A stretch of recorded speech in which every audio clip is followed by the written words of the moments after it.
Did you know that it takes a whopping $3 million to train a K-pop idol? Or that male K-pop stars have to serve in the military for 2 years like every other able-bodied South Korean male?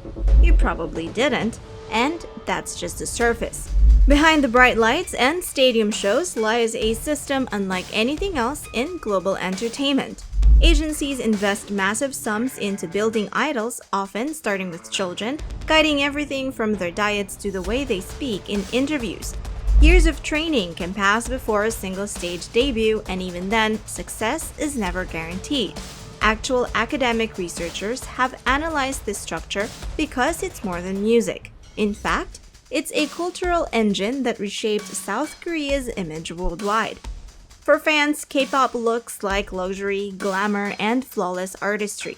Behind the curtain, the reality is far more complex. Strict contracts can tie idols to their companies for years. Personal relationships are monitored or hidden. Scandals can erupt when an image slips out of place, and the balance between public perfection and private sacrifice defines much of an idol's career. In this video, we're peeking at that hidden world, the lies that keep the K-pop industry polished and the power structures that maintain control. Let's give you a look into how one of the most controlled and profitable industries in the world actually operates. K-pop may dazzle the world with glamour, but beneath the surface lies a financial system that is both staggering and unsustainable. The industry has turned into one of South Korea's most profitable exports, filling stadiums and dominating global charts. Yet the same machinery that creates these stars is also built on contracts so restrictive they earn the nickname slave contracts. For many idols, the story begins with years of training that can cost millions. Agencies cover housing, lessons, wardrobe, manager, and stylists, but every dollar is considered an investment. When idols debut, those costs are deducted from their future earnings. Parents and fans expect success, but the reality is harsher. After all the deductions, performers sometimes see little to nothing in return. In stadiums, tens of thousands of fans have colored balloons, screaming every lyric in unison, while dozens of acts deliver flawless performances. Groups like Super Junior, BTS, Stray Kids, Red Velvet, Blackpink, and Big Bang became household names through this machine. But behind the glamour, legal disputes have shaken the foundations. The group Dongbang Shinki challenged their 13-year contract, arguing that it locked them into near total control by their company with little share of profits. Courts sided with them, forcing the Fair Trade Commission to introduce model contracts, but the power imbalance has not disappeared. Revenue streams tell their own story. Music sales in South Korea remain weak, with digital platforms pricing songs at just a few cents each, which is far too little to sustain careers. As a result, companies push artists into overseas markets. One successful week of touring in Japan often earns more than an entire year at home. Advertising deals and merchandise fill the gap, while concerts in Europe and the US promise fresh sources of income. Yet even these ventures mirror the same flaws. Underpriced digital sales abroad and enormous expenses leave little for the performers themselves. The industry's former union leaders describe the current structure as unsustainable.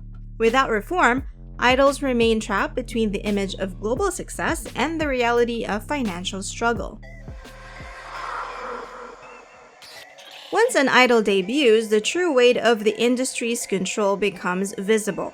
Their daily lives are consumed by endless schedules: music recording, rehearsals, live broadcasts, fan events, talk shows, and tours. The grind leaves little separation between work and personal life, and many idols have reported serious health problems because of this relentless pace. Some performers have spoken about chronic pain, untreated illnesses, and even emotional decline after years without proper rest. The pressure does not stop with workload. Entertainment companies dictate personas for each member of a group. One might be cast as the quiet one, another as the flirt, another as the comic relief. So no, your favorite idol isn't a golden retriever or girly pop persona. They've just been told to play that role. These roles are expected to be performed not just on stage, but in interviews and public appearances. They turn a person's life into a character that fans are meant to consume. Contracts often forbid idols from dating or drinking in public because even a hint of normal adult life could break the carefully crafted fantasy that fuels fan devotion. Physical appearance is another area of control. Industry standards demand an almost impossible level of beauty and fitness. Extreme diets, harsh exercise routines, and cosmetic surgery are all treated as stepping stones to survival in the market. To succeed, idols must project youth, attractiveness, and availability.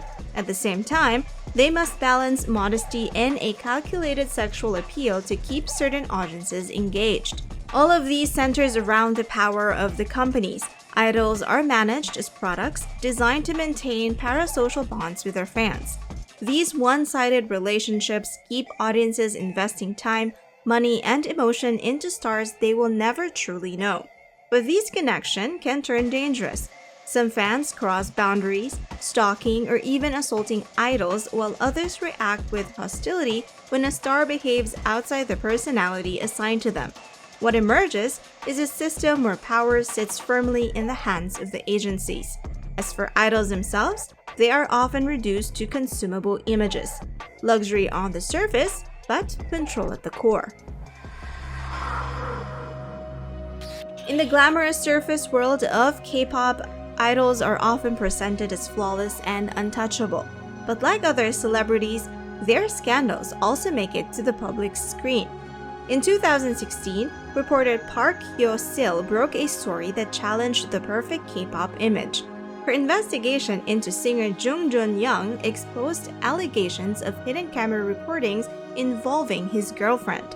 What followed was not outrage against the idol, but a tidal wave of backlash against Park herself.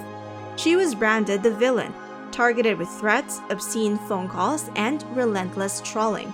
The abuse grew so severe that it took a devastating toll on her personal life. 3 years later, the story reignited. An anonymous whistleblower leaked data from Jung's phone to another journalist, Kang Kyung-yeon. Inside, she uncovered chat groups where Jung and other idols casually shared videos of unconscious women, bragged about assaults, and even described gang rape as entertainment. The names involved were shocking: Choi Jong-hoon from FT Island and Seungri of Big Bang, once seen as pillars of the industry. Kang's decision to publish what she found was courageous but costly. She was vilified online, insulted in the most degrading terms, and harassed even while pregnant. Trolls extended their abuse to her unborn child. The fallout was seismic. Arrests followed, victims who once feared public shame came forward, and courts handed down prison sentences.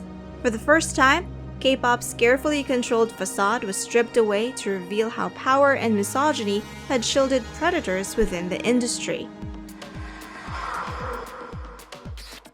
Those stars who rise above the brunt of the K-pop industry to the top finally get a seat at the table of global luxury.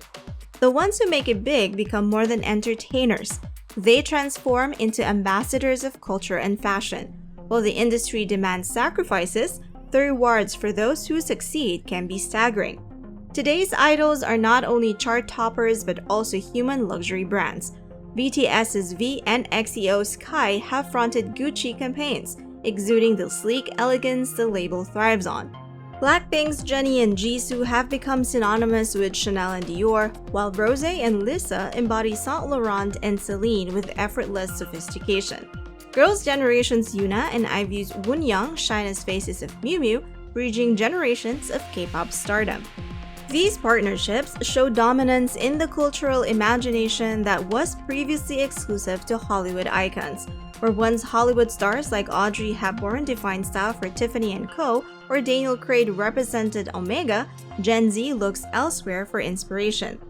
It's no longer the Golden Globes or the Oscars that set global trends, but the stage outfits and Instagram posts of K-pop idols. Their every move becomes a fashion statement and a consumer fantasy.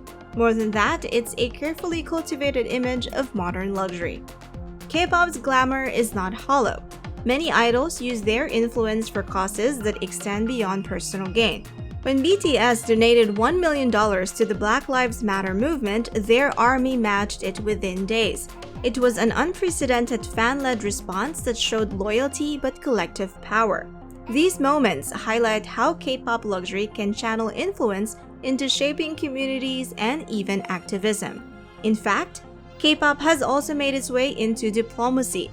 Introduced by South Korean President Moon Jae-in as special envoys, BTS addressed world leaders and UN Secretary-General Antonio Guterres.